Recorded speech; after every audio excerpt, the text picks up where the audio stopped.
Hi, folks. It's David from New Density's radio show here. I have a very special guest today, Jeff Dunphy from Retooling the World. Very excited to have you on, Jeff. It's going to be a great chat. I know it is. We've already had some great chats already. We met about a week ago now, and just a pleasure to be part of some fantastic Ascension Mystery School type courses coming up with you. And I knew I had to get you on NDRS as soon as possible with your mission and what you're doing. So thank you so much for joining us. Would love to just jump in here and give listeners a little bit of a background on what you guys are doing right now, and sort of after that, how you got into this unbelievable world. We'd love to sort of hear some of your stories. So the mic is yours, sir. Alrighty, it's lovely to be here, David. Thank you very much for the invitation. Always happy to chat about this evolutionary process that we are in the middle of on Mother Earth. I have a very eclectic background, as you might remember. I currently refer to myself as a recovering investment banker. I went into the world of investment banking and buying and selling businesses, and was witness to so much greed and so much corruption that it made me quite ill, and I kind of had to leave. My journey begins at quite a young age, when I was thrust into the world of growing up overnight when my mother died in my arms when I was 16, and that kind of as a result of that event, I learned quite quickly that there is no such thing as death so much as there is sort of a transitional time. And so from that moment on, I was a very curious student, wanting to read about and investigate things that aren't ever talked about. And I think we're now at this time on the planet, we're now in this place where a bunch of this stuff not only needs to be talked about, we are directed to talk about it. So and when I was, probably in my late teens, maybe early 20s, in a meditation, I got this phrase called retooling for our coming of age, and was kind of directed to pen a book. The book has been sort of penned. It's taken me many decades, and it still isn't out yet. But and so one of the things that presented in this time was, how is it that on the planet with changing levels of consciousness, how can we gear people up? Can we prepare people for their next evolutionary stage or step? And how do we overcome the nonsense of mainstream media and social media that has kept us dumbed down and kind of extricated from our own genius? And so over time, while I was working downtown buying and selling companies, I was also a professor in the business faculty and also in the engineering faculty at the University of Calgary. And I did something completely novel, and that was I tried to make the students, I told the students right out of the gate that they were geniuses, much to their chagrin, because they'd been told by most of their other professors that they were a bunch of wanking, foolish idiots. And so we had a lovely conversation about that, and that's when the phrase "awaken the genius within" was coined, probably 7, 8, 9, 10, 15 years ago, where the aspect of what we are attempting to do with retooling is awaken people to the fact that each and every one of us is a genius. Now, some of us may be musically inclined, some of us may be artistically inclined, some of us may be engineering inclined, some of us may be healers, but everybody has a unique gift to bring to this game of ours. And that was where the impetus came. And I've effectively, even though I was working in the real world, I've been teaching this for probably the better part of 30 years. Amazing. Yeah, I obviously had a great little intro session with some of your students and team last week, and it really was a blessing to be in that room. I do think it's the most important thing we can be doing right now is those who are awakened at different levels, is that we start to really meditate, maybe is the wrong word, but to reflect on our skills as teachers, as starseeds, as enlightened ones, if you like, and not in a hierarchical sense whatsoever, as you talk about so well, but to be in service to those who are in that process of waking up.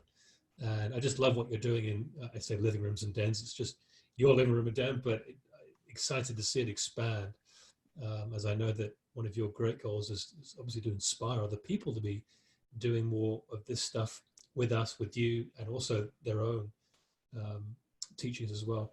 Very, very powerful. I love it. Why do you think retooling the world and what you're doing is so important right now at this stage of humanity? Well, I think I think mainstream media and I think our sociology is such that the power structure that controls our sociology is terrified of the general population waking up. And one of the things that that retooling brings to the table is giving each and every individual who is hungry for it. I mean, there will be many who just ignore it, but giving each and every individual who has eyes to see and ears to hear the tools to wake up. Now, the ancient teachings, which is what all of the work that we do is based on, they've been teaching this forever, and they've been teaching that every single one of us is a sovereign master in the making. And there's a recipe book for one's own owner's manual. And if you follow certain very simple routines and recipes, you can awaken this genius within, your connectivity to higher self. And I think mainstream media and social media keeps everybody completely in the dark about that. And then I think what's happening is this is the time when everybody does wake up. It shifts and changes the vibration of the planet.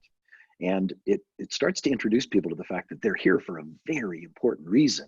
And they came here on purpose, not just to sort of wallow around in deaf, dumb, and blindness, and to fulfill every just to self-gratify. I think there's something more to this gig that we're here than self-gratification. Yeah, I totally agree. Yeah, I love it. I get a lot of messages from certainly people that follow me, follow us, and across the sort of the cosmic web and the physical web as well, on just a lot of questions right now, a lot of fear with what's going on, not necessarily for people who are awake, because we sort of know what's coming here in a very, very exciting way. But really, there's a lot of uncertainty among some groups of people, and this will change, and part of our role, as you rightly say. But how close are we? How close are we to making a major shift in densities right now, do you think, as a species? Oh, I think the veil is paper thin right now. I mean, some of the things that I learned decades ago in various parts of the world, we were tasked with just keeping it to ourselves until the time was right. And literally the time has only been right over this last little while. So there's, if you will, our elder brothers have been holding us in a wonderful space and waiting when the time is right. Because had you told the world that the moon was made of blue cheese 50 years ago, they would have thought you were nuts. But now you start to say, well, you think maybe the moon might not be what it seems. And there's a certain receptivity index right now that I think is really high. And I think mainstream media, by their own volition, have completely destroyed their credibility. And I think now all of a sudden people are inclined to think for themselves because things seem so bizarre that maybe there's another way to look at things. So I think things are really ripe right now. And I think the efforts that you're making and the efforts that many are making to turn people's lights on will be very well received. Yeah, well said. Yeah, thank you. Yeah, I mean, our mission here is to, I'll just read it, is to equip, empower, and encourage the current generation and generations to come to create a life of abundance and prosperity in mind, body, and spirit. That sort of above duality's mission. And yours is something very, very similar, I'm sure. Indeed. Let's talk about the equipment, because equipment does lead to empowerment in so many cases, if not all. How are you, talk about some of the, I don't want sort of you to give too much of a sneak peek, but talk about some of the equipping tools that you're giving people in some of the courses and classes that you're doing.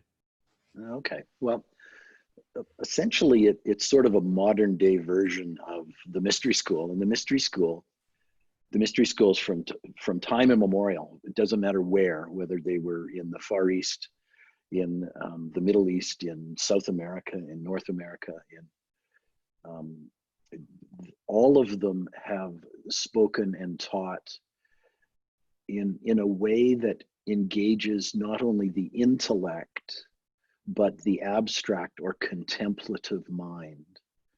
And at this given point in time, we have been told, certainly from a professorial role, that the only validity you have is your intellectual prowess. Now, I've had some pretty serious rows with professors who seem to think their whole task is to be the smartest guy in the room. And when the sages sort of showed up, whether it was the Buddha or Lao Tzu or Kuan Yin, when any of those showed up, what they did is they plugged you into that abstract part of you that could understand truths that transcended the capacity of the intellect to comprehend. So there's aha moments and epiphany moments and ways where these ancient truths have been presented where they're very confusing to the intellect. And yet when you get quiet enough and you noodle on them, they make perfect sense. Oftentimes you can't explain why they make perfect sense. And oftentimes you can't explain why you know that they make sense. But there's just this magic space of that aha moment where you go, I get it. I really do understand it, but damned if I can explain it. Yeah, I agree. Funny you mentioned, I love what I was hearing the other night when you were talking about some of those sages too. And I'm excited to really learn more. You're a very knowledgeable fellow, you really are. You've obviously gone through so much and studied so much of this stuff. I have a personal principle, which is a daily practice, and it's the acronym of SAGE, SAGE, and it's to serve at least one person today, to add value to one person at least today, to give gratitude for at least one thing today, and to either empower, equip, and encourage one person today. And I don't always get that 100% right, but I'm pretty good with it. Anyway, these old and ancient sages that, like you said, have really been around for just eons and eons, their teachings are ever more powerful today than they ever have been. So I love what you're talking about. Let's change gears a little bit. I don't want to spend too much time on this particular piece, but obviously there's a pandemic, quote unquote, in the world right now, whether it's been bioengineered or not. We have our own views on that. That will come to light when it needs to. But what are some of your personal views on, I call it COVID-19, on CV and sort of why it's actually an opportunity for us right now? Give me some thoughts on that. Well, this is going down the rabbit hole a bit, David, as you can well imagine. I think from various teachings that are ancient and from various prophecies that have been around for thousands and thousands of years, we are at this wonderful magic time of the evolution of Mother Earth. And given that this time is a window opens up and you can leap into higher states of being or higher levels of vibration or higher densities or higher, we have this opportunity to wake up. And at this instant in time, certain factions on the right-hand path, which would be that which would lead to higher enlightenment and the benefit of mankind, and on the left-hand path, which would be to continue the imprisoning of mankind, there's a fork in the road. And at this fork in the road, the DF, the dark forces who walk the left-hand path and wish to continue to emasculate and imprison mankind, they're running out of schemes on how to keep mankind deaf, dumb, and blind.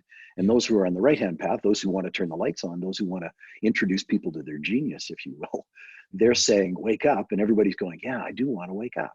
So we're in this wonderful, cosmic, lovely war that's thousands, 10,000s, hundreds of thousands, maybe even millions of years old. And it's directly related to the emancipation of mankind. Now, the ancients refer to various planets in our solar system as sacred. Earth has yet to attain that status, and this is a time of great efforting by all those who would wish us to advance, to sanctify or make sacred Mother Earth. Now, the whole pandemic, the whole panic scenario is akin to somebody coming into a crowd with a cap gun and shooting off a bunch of cap guns that are blanks, and then everybody running, and the panic in and of itself has taken on an entire new identity of its own. And so what I think has happened is those who would wish to wake us up and those who would wish to lead us into a place where we can see what's going on, as opposed to be told what's going on and panic as a result of it, they have chosen to use this. I would make reference to it as a false flag, because somebody had an agenda to launch it, and somebody has an intention on a reaction to it, and somebody, those people who developed the virus, and who also have the antidote or the vaccine for the virus, had an agenda. So when you look behind these activities and you start to see that maybe there's somebody that has an agenda that wants something to happen, and they have a solution already prepared, there's something more to this than meets the eye. And I think what's happening is, now that we've got everybody turning within, everybody self-quarantining, if you will, you now have a place where everybody can get quiet enough to listen and get quiet enough to hear the messages that have been waiting to be heard. And that is, you're all brilliant, you're all here for a reason. The world is changing, and it's changing into a spectacular place where you are not imprisoned and slaves to debt and slaves to your job. There's something very magic going on, and it will waken up people's true alignment with their own divinity. Wow, I love it. I love it. Yeah. Yeah. Amazing stuff. I just, as you probably get as well, I get little pings when I'm in conversations and interactions with people. I know you do. I just got a reminder. I've had a number of messages today from people, but one of them in particular was, and this will sort of dovetail into the next topic, I think, although along the same lines. He was a lovely fellow, and we've had some good discourse since. But he'd asked me, not that I'm necessarily qualified to answer this question, so I'm going to throw it at you, because I think you're a great person to ask this. He had said, and I'm going to paraphrase the hell out of it, but he'd said basically, I am really confused right now between where I should be spending my time, whether I should be spending it on the Ascension or whether I should be spending it on the Great Awakening.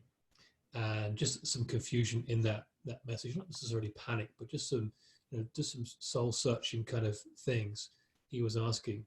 And I'd replied and just sort of separated the two, although they're directly linked. But how would you answer maybe a question like that, in terms of, it is quite a confusing time for some people, because we know we're heading into this Great Awakening, this Ascension process, but there's a lot of confusing things as to what we should be doing, specifically light workers, like warriors right now, on how we should be spending our time. So how would you answer that, sort of in a broader conversation, I guess? Whoever posited the question, a great question, and it comes back to something really very simple. There's three legs on the stool that we at Retooling constantly make reference to and refer to, and it's study, meditation, and service. So that would make manifest very simply: study, read, learn about, whether it's on Twitter or it's on Instagram. Be discerning with your information sources. Find the those information and intelligence dissemination services that resonate with a knowingness within you. Okay, meditation, there's nothing more important right now to get really quiet, because these advanced intelligences that want to help us evolve are waiting. And if we can get quiet enough, we can listen. We can listen to their inspirations. We can listen to their messages. We can listen to their yearning to emancipate mankind. We are on this wonderful front edge of a wave of ascension, if you will. And we are being guided by our elder brethren, if you will. And service, being of service, helping out your neighbor, helping out your family, helping out your parents, helping out your children, helping out your fellow students, helping out your teachers, helping out Mother Earth. I mean, all of that has to do with an aspect of altruism that creates a wave globally that shifts the vibration of the planet. Love it. Yeah. Oh, I get chills when you talk, Jeff. Oh, I'm excited about the future. It really is. You look out the window or look in the news. Don't do that. You would not think that, but I really am. And I know you are as well. Yeah, that kind of answers the next question that I had, but I want to spin it on to something that Tony Robbins talks about a lot, and not just Tony, lots of other people who have really been great resources for me in leadership over the years in sort of mainstream business, I guess, and spiritual walks as well. And that is your habits and your rituals. They really define certainly your outcome, but they sort of define who you are, especially if you have rituals of personal development, spiritual development. And I think a lot of people don't recognize how important they are. I love the quote, the chains of habit too light to be felt until they are too heavy to be broken. And I think that's just such a powerful quote, so true about our rituals define us. But as you're talking about this stuff and what we can be doing right now to keep in high frequency, to keep in vibration, to keep in service, can you, as much as you want to share here, because you've got a wonderful presence and a wonderful vibration. You can feel it when you first meet you. What are some of your daily practices and rituals that you'd like to share? Well, there's a great quote. The quote that you just quoted is wonderful, because it talks about habituated imprisonment. And then there's another quote that Helen Keller came up with, and it was, happiness is not attained through self-gratification, but through fidelity to a worthy purpose. So one of the things that we've been socialized into thinking is that if you have a new car, or if you have new shoes, or if you have big breasts, or if you have a scruffy looking beard, or if you have the nice clothes, or if you have a nice house, or if you have a bunch of money, the material goods will feed you and you will achieve some semblance of happiness. Now, during this time, everybody's starting to realize that was the time when the likes of you and I, when we hit 40 or late 30s, early 40s, 50s, we'd go through what was referred to as a midlife crisis.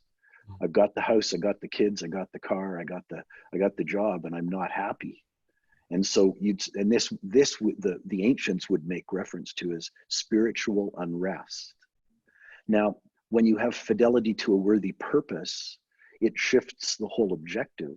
How is it that I can use the tools that I have at my disposal to pursue some objective that has a greater good to the world?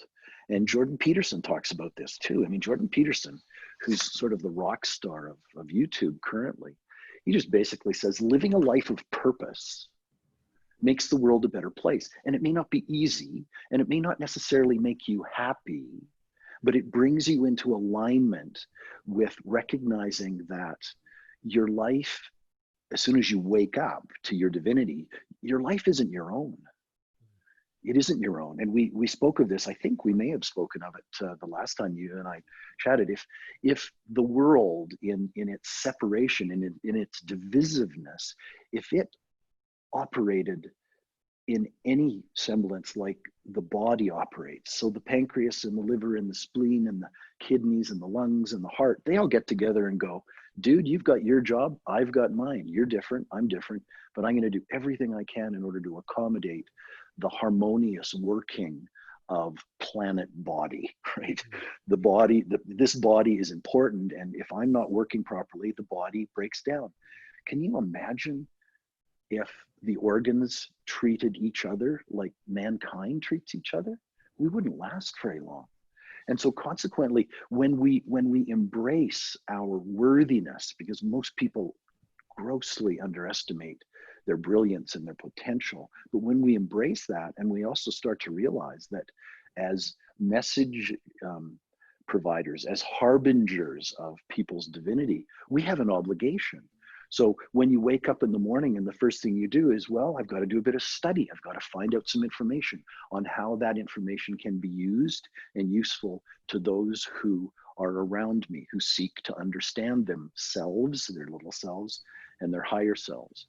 And then you get really quiet and you listen, and maybe somebody who's graciously guiding you says, why don't you go and talk to David and pass along this message on his radio show? Oh, what a great idea. And then David shows up the next day saying, can we get you on the radio show? Well, okay, that sounds fine. And then we start to play into service. And that's when we have open houses and we say, come on, let's sit down, let's talk about stuff that's been given to you. It's yours, it's not mine. It belongs to mankind. All they have to do is ask, and it is given them. So all of these things present themselves in a way that they just fall into three categories: study, meditation, and service. Get quiet and listen, be of service to the fellow man, and keep informed from reliable sources. Be ever mindful that social media and mainstream media, mass mind, has been bamboozled and hypnotized forever, and we're just starting to wake up out of it. Yeah, we are. Yeah, good stuff. Yeah, kind of, it reminds me of sort of Nikola Tesla, the great Nikola Tesla, and many other greats. He springs to mind when you're talking like this. It's sort of, it's ours, and he, in his mission, if you study his works, I'm sure you have, but he, as he was being funded by J.P. Morgan, I think at the time, if that's correct. It was, yeah. Yeah. And also JP Morgan was funding some other people as well. And there was a sort of juxta value between them. And because Tesla wanted to say, no, all this tech, this wonderful quantum 0-point tech needs to go out to the world. Humanity needs to be free. We need to have this open source. And JP had likely other handlers and people connected to him at the time. And of course, he didn't want that to happen. He wanted to make control and money and power out of that for the most part, from what I remember. Anyway, so I love it. It is ours. We are taking it back. We are reclaiming it. It's just great stuff. Yeah, really cool. Okay, let's jump on to sort of the retooling, and more importantly, the reclaiming of our personal power. Jeff, how powerful are we? Well, that's an enormous question, David. I mean, we have a phrase. We use memes, or we use kind of cliches in class. And one of the memes we have in class is, if you had any idea how magnificent you are, you would bow at your own feet. Mm. And I think part of the consistent brainwashing of mankind is to denigrate each individual's sovereign magnificence. And by doing so, they can control them by creating an environment around everybody where they are full of self-doubt and fear and angst and upset and powerlessness. They can control mankind. And one of the great things that's happening with this awakening is the powers that be that are controlling them are going, holy smokes. If they had any idea how powerful they are, we would all be hooped. We wouldn't be able to control them, right? Yep. And it's kind of like parents lying in bed at night when they have a 13-year-old or a 14-year-old, and the two parents look at each other and they go, as soon as she figures, or our child figures out that we are powerless, we're no longer going to have any control over them anymore, right? It's Yeah. you give deference to the powers that be, assuming that they know what's best for you, and they convince you that they are working for your best interests. And when you start to wake up to how bad greedy people are, you start to realize not only do they not have your best interests at hand, they are using you for their own greedish, selfish aspirations, So it's interesting. It's a very interesting time. So are we powerful? Absolutely.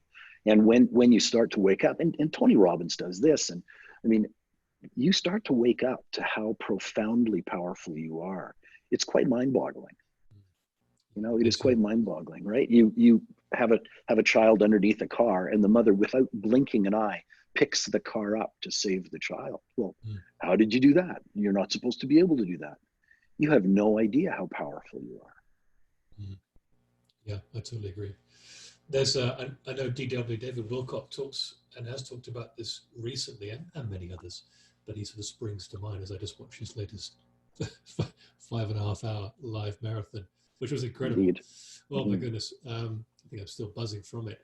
But he and many others talk about sort of the heightened ESP, these wonderful, at this point, as we're in 3D/4D, that seems so far away, magical powers. What do you think we're heading into in that realm in terms of our power? Do you think we're going to activate superhuman telekinesis, quantum healing, telepathy, and all this? Do you think this is sort of on the horizon for us? Oh, not only think, I know. I mean, that's there's no question in that regard. I mean, many of my teachers, as just a pregnant pause, would stop, and you could see them getting flashes of inspiration, and they just go, "You have no idea how magnificent things are in short order going to be." The capacity of our current state of consciousness to make advances that will make us look back and think, holy smokes, we had no idea that was coming, right? And it's incredibly important to remember how powerful you are and what a leap of consciousness is in the throes of happening. Now this has to happen with an activation of certain strands of our DNA. And so it's very interesting. It's a very interesting time. So I know that we are about to enter into levels of awareness, or as one of my teachers, as Douglas Baker would say, a state of super consciousness, where there's this undeniable epiphany of knowing everything there is to know just by being in that realm of awareness. And I think that's coming, and I think that is one of the prophecies at this time, was that the sort of a wave of consciousness would bring to light a state of awareness that would make everybody go, oh right, we are all one, and we are all capable of doing great things for the evolution of the greater good of the whole. So some wonderful, wonderful things are coming. Yeah, I absolutely agree. I can feel it. Like I think probably the last, maybe even beyond this, but the last sort of 6 or 7 months, I've felt the densities or the vibrations, the frequencies on the planet shifting. I've really felt like I'm, and in a kind of a weird way, I'm not sure if you felt this, but like I'm walking around in a bit of a daydream, like sort of half asleep. And I can still have sharp focus and strategy and all that kind of stuff. I still have my working brain, but I feel like it's just this, in a very wonderful way, there's this sort of this haze over my days, and it's just, I can't really explain it. It's quite wonderful. But yeah, good stuff. So let's not spend too much time on this topic, but because I don't want to lower the frequency of this great conversation. But what you're talking about in terms of the knowledge, this great work and teachings of the sages across the ages and higher consciousness beings, etc., etc. Do you think this is deliberately being kept from us? And why do you think that if you do? Oh, well, I mean, I think one of the things that happens over time is that, um, well, here's a great quote, I think, from Hillary when after Donald Trump was elected, and it's if he gets elected, we're all going to hang. And so I think there's a great recipe book for, um, when you start to wake everybody up, the whole power structure shifts and changes because you can know, because it's in their best interest to keep us in the dark. Now, one of the things that they can't preclude from happening, one of the things they cannot preclude from happening is this information being disseminated. But so what they do is to keep us from this information, they keep us distracted. Let's show them more football games. Let's bring out the Lions. Let's keep them completely distracted. Let's have, and what's happened right now is the all the sports has disappeared. So now everybody's going, well, what the hell are we going to do? Well, let's go watch Netflix. Let's go watch all kinds of things. So who's controlling the Netflix and the Amazon Primes and the Apple TVs? All of these things, what they're doing is they're trying to keep us distracted. And what are you and I, the likes of you and I, doing? And David Wilcock and Corey Good and James Gilliland, what's happening is we're saying, pay attention to this. Why don't you watch this? Why don't you pay attention to something that is very germane to your evolution, rather than getting completely distracted with something that's completely off topic. What about waking up to your genius? What about waking up to all these efforts that are being put forward in order to emancipate mankind? And maybe you can be part of it and contribute to it, right? Yeah, absolutely. I love it.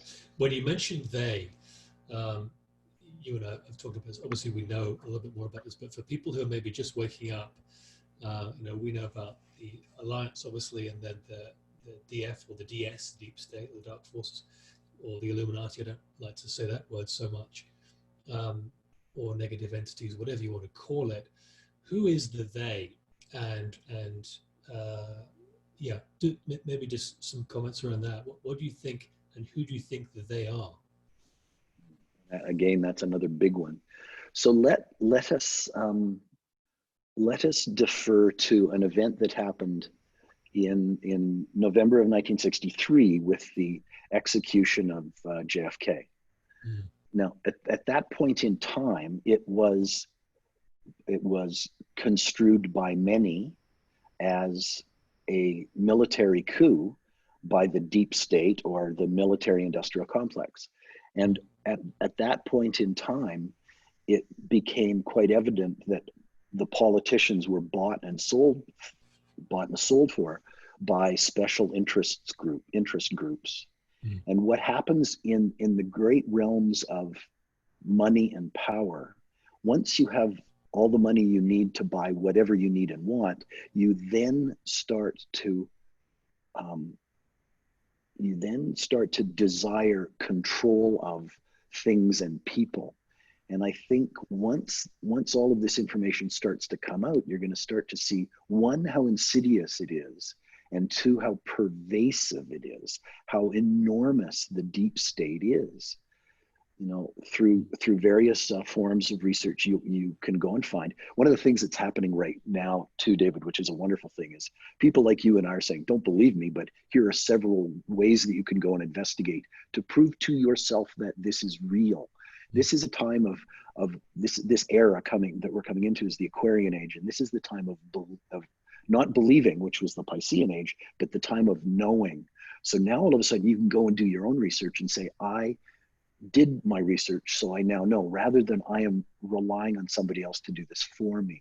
So at this point in time, when JFK was executed, the CIA put 4,000 members of it into the three television networks, ABC, CBS, and NBC, in order to control the narrative, because they realized in a very over the 40s and 50s and 60s, they realized that as you could tell people what to think, you could define a society by brainwashing it into doing your bidding for it. So this has been around for a long time.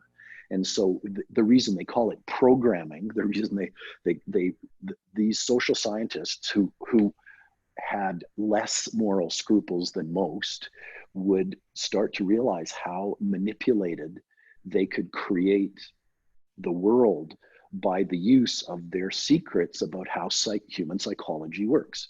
And so it has grown some pretty ugly expressions, and it is pervasive.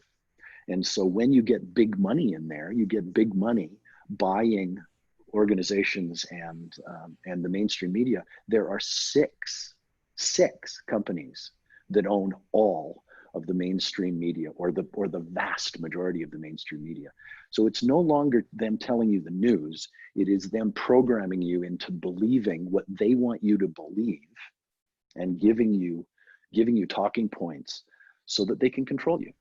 So it's very expansive. It's in high tech, it's in big food, it's in big pharma, it's in the military industrial complex, it's in politics, and it's in Hollywood.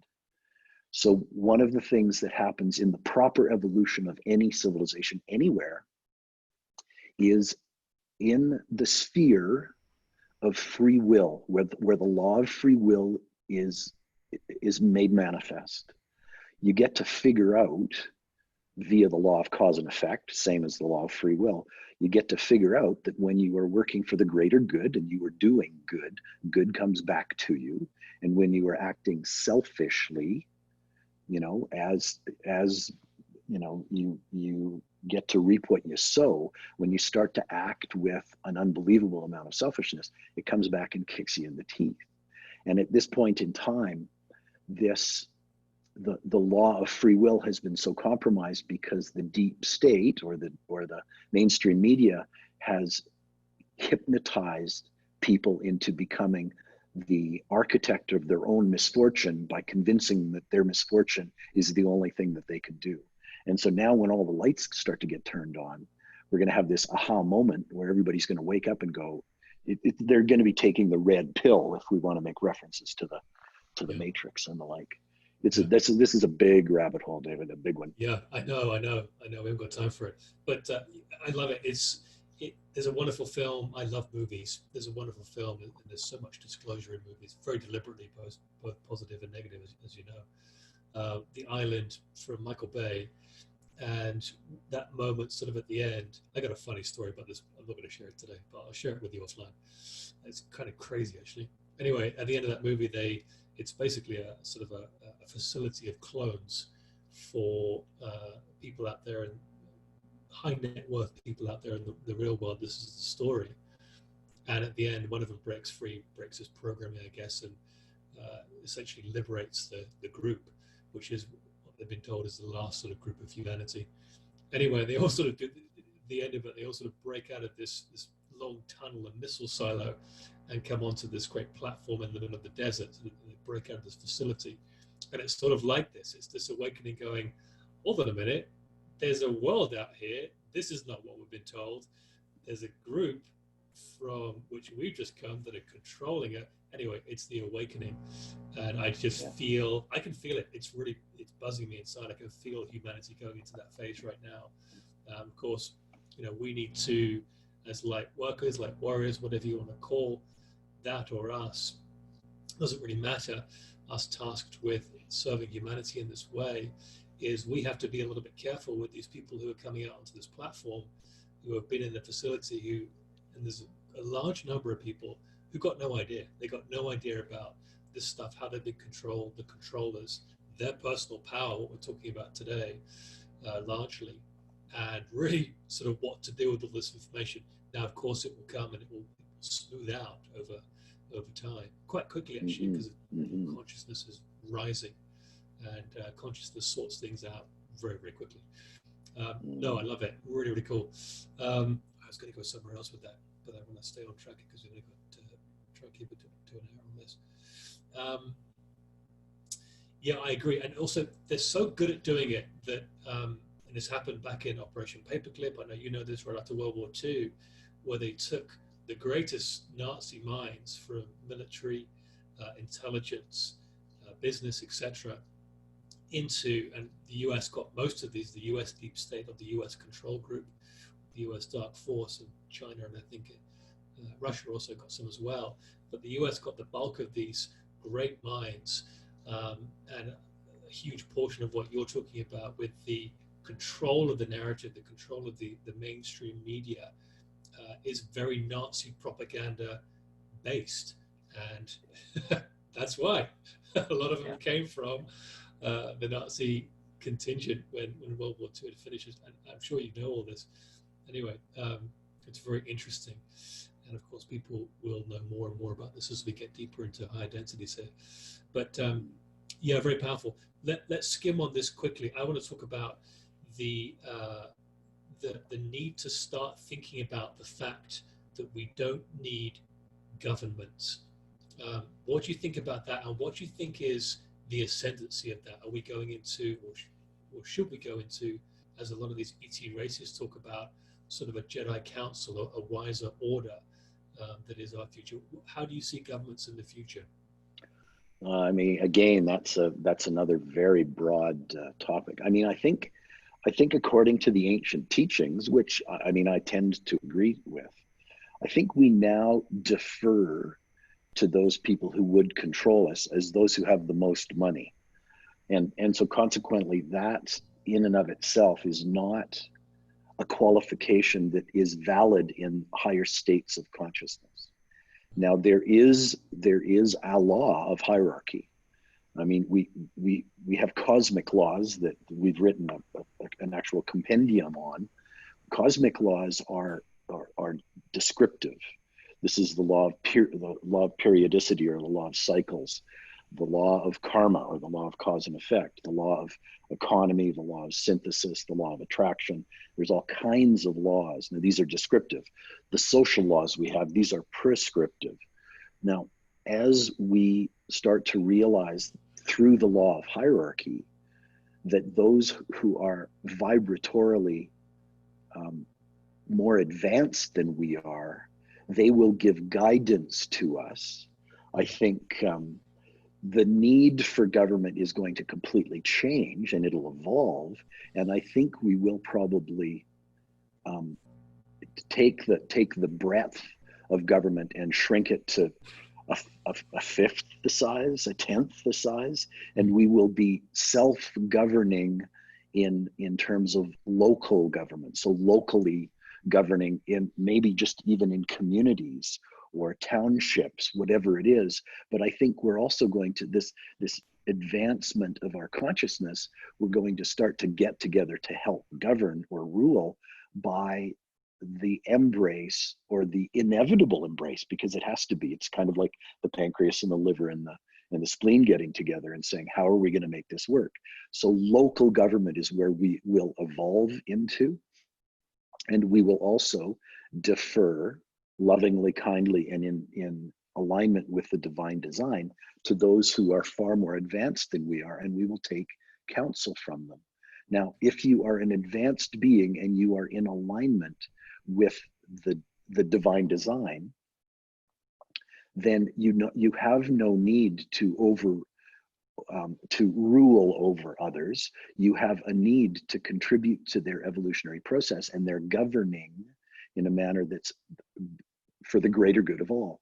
And so that's how I think we will eventually step into a new realm, where those who are in grade 12, or those who are grade 12 vibrationally, they will be the ones who will be leading, and the ones who are in grade 10 will be their helpers.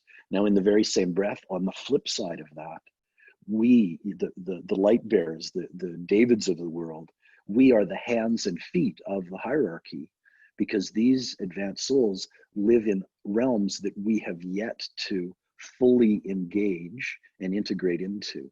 And so it needs to be multi-layered and multifaceted, but we also need to give deference, not obedience, and not worship, because most of our fellow advanced beings are saying, get up off your knees. You're just like us. You're just further behind us in the evolutionary process. But what we'll do is we will collaborate in order to help you evolve properly for the greater good of all, to sanctify the planet. So yes, governments are going to change dramatically. I think they will shrink. I think we will become locally governed, but I think we will also request gladly the counsel of our elder relatives in conjunction with the greater good of all, as opposed to how to overrule or rule over people. Yeah, absolutely agree. Yeah, powerful stuff. Powerful stuff. I'm just trying to think what I can take off the list so we creep up to the hour. Okay. Yeah, let's just talk on this. This is a big topic as well, as you know. Let's just go here very quickly with regards to the journey of the soul, the soul's journey here on Earth. There's a lot of people out there who still sort of believe, and this will change as consciousness within them, around them, rises to meet the frequencies of the planet and rises to be more present with their source, their soul. But they think that there's just this sort of, this 3D reality, and that's sort of it. They go home to work and that's it. We're just sort of flesh and bone, and maybe there's no afterlife, and maybe this is it, sort of when we pop our clogs, kind of thing. Of course, you and I know different. Speak to that. Speak to the what we really are, the mind, body, spirit, as souls living a human experience, and how that's really important with this great awakening. Okay. As we start to realize that there's more to this than meets the eye, as we start to have prophetic dreams that shake us to our core, powerful and magic, sometimes frightening, sometimes illustrative, sometimes educational, as we start to wake up to the fact that we are more than what we've been told, we experience what we would call a paradigm shift. And that paradigm shift brings us into this place where we start to question everything, which is, akin to Neo taking the red pill and waking up. And that's what's happening at this instant in time. And so when this paradigm shift happens, you start to question everything you've ever been taught. And so some would say we need to unlearn what we've learned historically in order to clear the slate so that we are receptive to a new way of being. And another way to look at it is that we've had imposed on us by society, had imposed on us an operating system that is no longer valid. It no longer works because of our hardware upgrade, our consciousness upgrade, all of that stuff. So we need to install a new operating system. Now, the new operating system is, it is not unlike a dial telephone to a new smartphone of today. Now, many don't even know what a dial telephone was. An analog phone, right? Most people don't even know what those are. And many people on the planet have never owned a telephone that is connected to a wire. They just own a smartphone. So that's what we're in the middle of doing. We're in the middle of an evolutionary process where we are being taught how to install a far more upgraded version of our current operating system. And in that, it will be, completely devastating old, misdirected, discordant belief systems. And that's going to be very disruptive, very disruptive. What do you mean I'm not who I think I was, right? People are going to look and go, you got to be kidding me, right? And it's a big time. It's magic, but it's unbelievably disruptive. Yeah, I agree. I was thinking that you probably know William Tompkins, the wonderful secret space program whistleblower. Oh yeah, absolutely. Yeah, I'm sure you do. I have seen him on a few platforms before he passed away, or he was taken out, one of the two. we don't know. Right. Either way, Project Camelot's interview of his was one of my favorites, I think. Yeah, Carrie's good at what she does, isn't she? Oh, Yes. my goodness me. Really, Yeah. really powerful. We've got her on the show very shortly in the coming days here. But anyway, excited for that. He was talking about sort of one of his lead-in statements in the interview, which was kind of a ground shaker for many people. And it kind of was for me a little bit, even though I did know this. He said that out of modern medicine, modern history, maybe modern industry, so many of our history books, so many of our pieces of literature that we've got knowledge and, of course, belief systems and security from about how things have evolved have been deliberately fabricated and messed with. Do you agree with that? Absolutely, unequivocally, without a doubt. You know, there's a book called The Universal One, written by a guy named Walter Russell. Now, you know, you previously made mention of Nikola Tesla. Now, here's a great quote. I mean, somebody came up to Albert Einstein in the early 1900s and said, "What's it like to be the smartest man in the world?" And Einstein said, "I don't know. You got to ask Nikola Tesla." Yeah. Right? So there's a book that Walter Russell wrote in the early 1900s called The Universal One.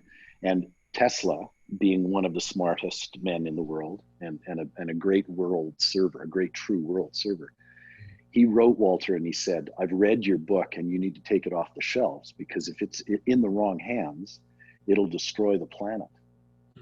So one of the things that happens is every now and again, a book comes out that hasn't been caught and compromised or railroaded into the education system. The education system was put in place effectively by the British Empire as an operating system for them running their empire. And they didn't want thinkers; they just wanted doers. They wanted worker bees. So the whole education system is going to have to change, and it's certainly one of the mandates that has been given us on retooling, and it's certainly one of the mandates that you've made your own self-declaration, is waking people up to their brilliance.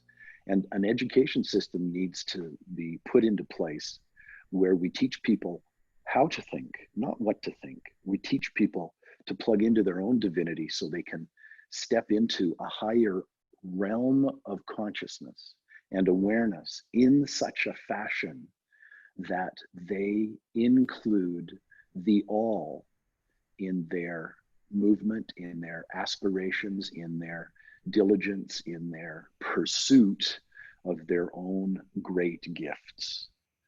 You know, the greater good and all, for the greater good of all. Yeah. Jeff Dunphy, great conversation. Goodness gracious me. I love it. I love it all. Jeff, where can people find you? What are some of the platforms that you're on to hear more of this stuff, and how can they plug into you more? Lovely. Well, the website is retoolingtheworld.com or simply retooling.org. You can find us on Facebook at Retooling the World. And we're located.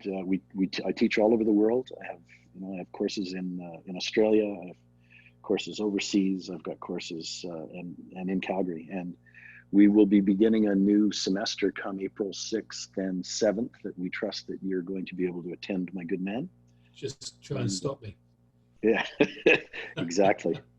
And I cannot thank you enough, David, for this opportunity to have this conversation. I mean, these kind of dialogues are necessary, and they are becoming more and more common because people are starting to wake up to the brilliance of who they are. And thank you very much for the platform that you are providing for the world and the service that you are providing for the world. And we at Retooling thank everybody for the opportunity that they've given us to be of service to their awakening and their brilliance. Magical stuff. Thank you, Jeff. The pleasure is all mine. And yes, I will see you very shortly here in a couple of weeks. Jeff Dunphy from Retooling the World. Really powerful stuff. Do check the links in the description, guys. I will put that down for you to get more of Jeff's work into your life, as we all need more of. But Jeff, thank you. Pleasure to be with you. Look forward to doing more. And you have a wonderful day, sir. My pleasure. Thank you, David, so much for the work that you do. We'll talk to you soon. Cheers.